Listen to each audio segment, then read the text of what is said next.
What is up, guys? As you can see, today we're back with another Tulen gameplay. It's been a long time. I haven't played this hero too much lately, ever since he received all those nerfs. I felt like the damage is just not as high anymore. As you can see, the passive got nerfed really hard. It's really hard to even clear waves nowadays, but I decided with the new skin I'll play him a little, and I ended up getting some really nice gameplays for you guys, and this is one of them. Now, this skin is of course really well produced, one of the best skins in the game. Arena of Valor really stepping up with the skin creations, I guess.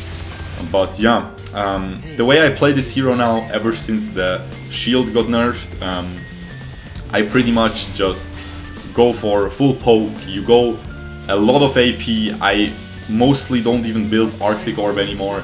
I try to just fully become a poke mage and just deal as much damage as I can, because if you do not build full AP, the damage is just really nerfed too much. It just doesn't do a lot anymore. So yeah, we are able to pick up a really quick kill here. We're gonna probably get this guy as well, double kill there. And she has to flicker. We can time that. That's a 3:46 timer for her flicker. But yeah, anyway, as I was saying, you go for the Holy Thunder, you go for all the damage you can get, you go for the Death Sickle because it is really strong, and yeah, you also built the Boomstick for the bonus damage. Of course, Boomstick did not get nerfed, so you just buy that to do a lot of damage. But yeah, with that double kill we got, we are able to get the dragon as well for our team.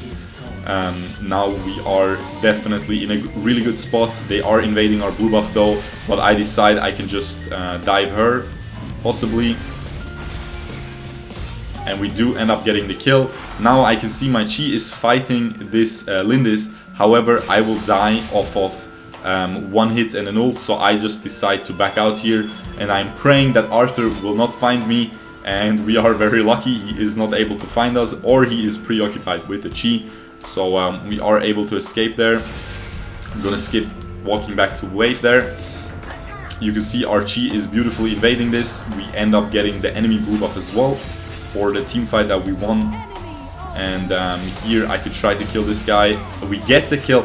Now, I was very scared that I wouldn't get this kill because it was nerfed so much, it doesn't deal that much damage anymore. So I think that guy really died perfectly. Like, if I had 5 damage less, he would survive. But yeah, and you can see 3 minutes passed, so we have the Death Sickle available to us. So we will be able to play a little bit more aggressive at least once.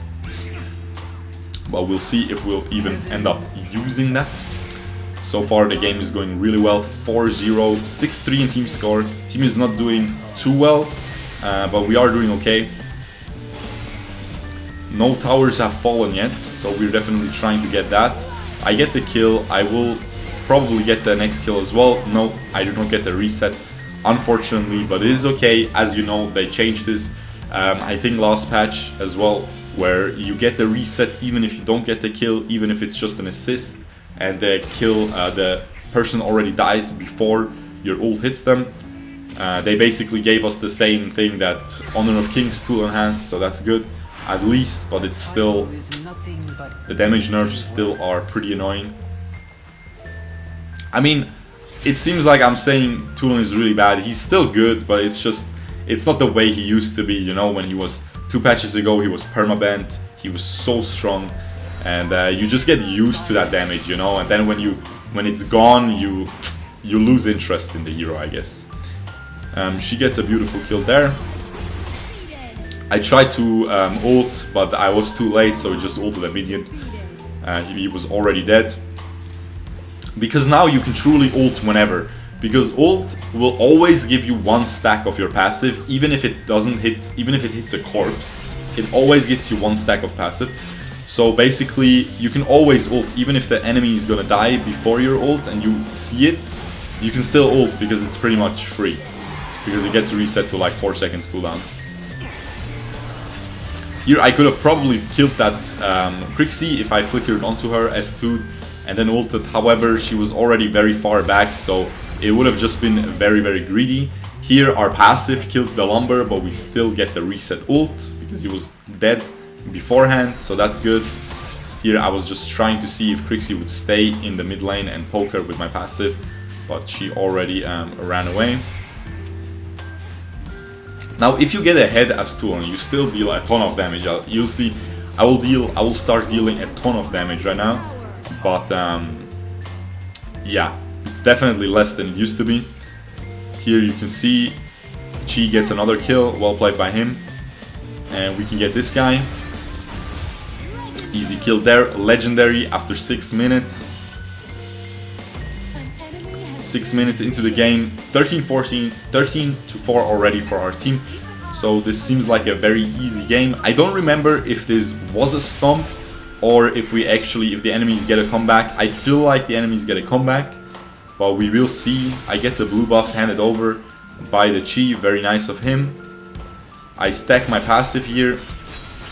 I try to make my way over to him, and we get the assist again, which is fine though. We still get the reset on the ult. Here she is, no, she is not in a lot of trouble. We are in a lot of trouble, but we are able to flicker out, and we are able to escape with our Death Sickle.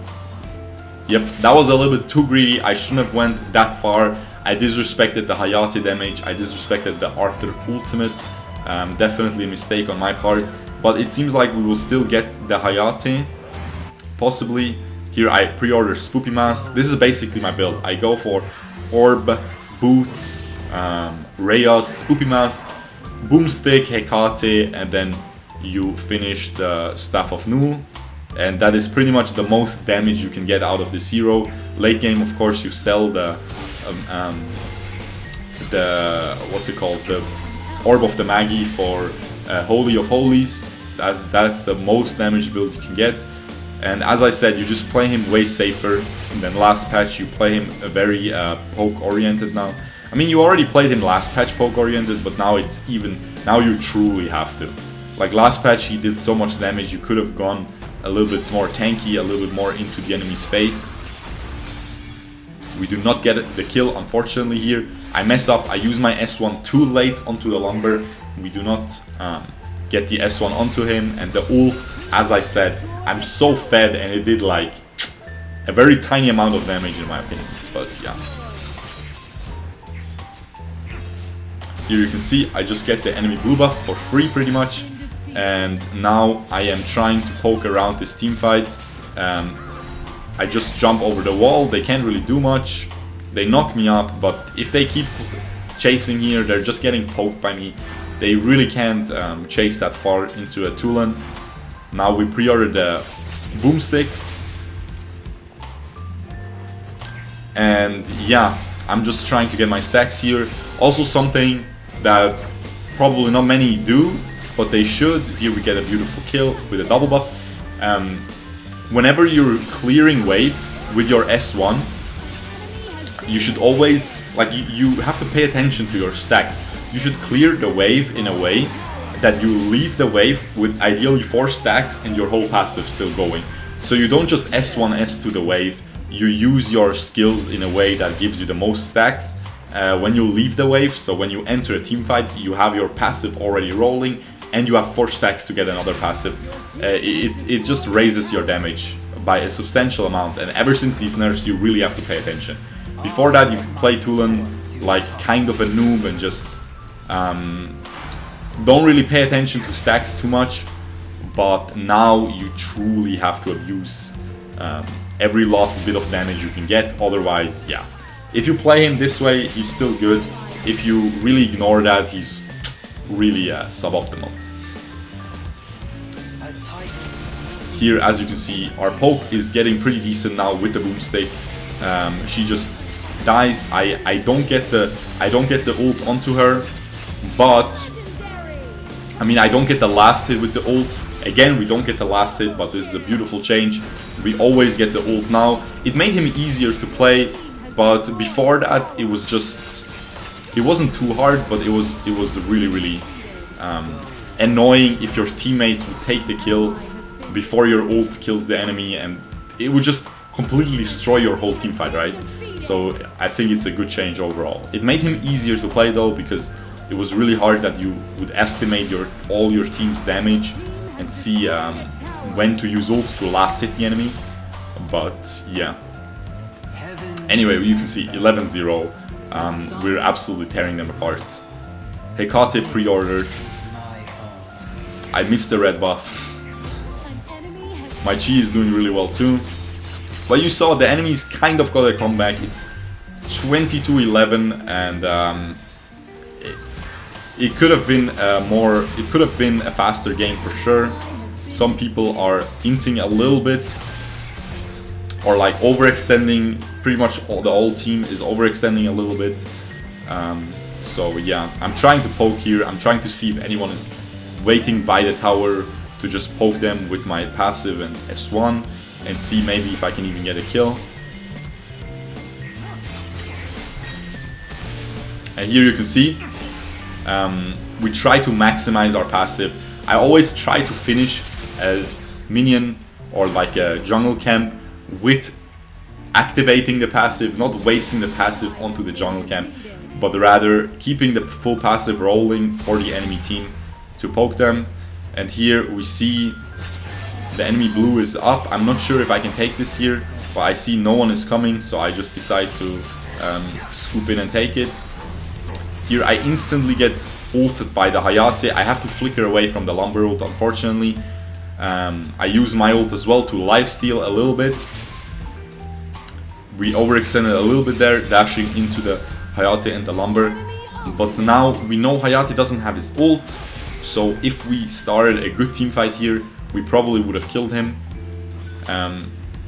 Here you can see that Lindis was running away, but I already saw my Telenas was going there to pick up the kill onto the low Lindis there. Now I'm just trying to help them in the mid lane because they're already getting engaged on, but I don't want this minion to kill my tower, so we swoop it up real quick. We finish our full build. We're already at 6 items now, so even to this Arthur we deal quite a bit of damage now. We end up not getting the reset, unfortunately, not getting the kill. And here I see my jungler just died, so I'm not gonna waste this blue buff. I'll just take it because the enemies might invade it. And now I'm probably thinking they might start Slayer soon. Our jungler is dead, so I should be checking Slayer a little bit now. If you guys didn't know, Slayer and Dragon have like their AoE attacks, and you can see that animation even through Fog of War. So if you don't have vision of them, you can still see it if you pan your map over it. So yeah, just something to keep in mind. I should have done that there for sure. Here you can see I killed a minion to try to get some more stacks. We cannot get the Hayate though, he gets away with his life. We are juiced though, we have a lot of gold. I should probably sell the Orb of Magi soon and buy the Holy of Holies. I'll be able to do so soon. I think it's around 1.6k gold where you can do that. And you can see the game now, we can skip a little bit. Actually it's fine, it should be fine. Right now it's a little bit stagnating because me as a Tulen, even if I'm fed, I can't really engage a team fight, I can't really do much. So that is why I really like playing Malok mid lane. I like playing Hayate mid lane. Like these heroes can just have more control than a lot of the mages in my opinion right now. So it is more fun. Here again we don't get the kill. See, you saw there my ult hit a corpse, a dead Hayate, but we still end up getting the passive stack. Here the Lindis just completely overextends. Now we can just go in very deep and just kill everybody. And only Arthur remains. And yeah, we should be able to close this out now, unless the Arthur pulls off a miracle. We're just waiting for the minions. I'll skip ahead a little bit. I skipped a little bit too far. I'm sorry there. There we go. The minions are here. The Arthur just gets caught by the Zanis knockup and by the Tana stun. This is a very simple, very clean, not too spectacular, not many like insane gameplays, just really nice rotations that got me ahead. Playing well in conjunction with the jungler, following him. where he will make plays, cleaning up the fights with my damage. And yeah, I hope you guys enjoyed this. I really enjoyed this skin, and I hope the ones who bought it of you guys enjoy it too. And yeah, if you enjoyed, please leave a like, and I will see you guys tomorrow. Peace out, boys. Bye bye.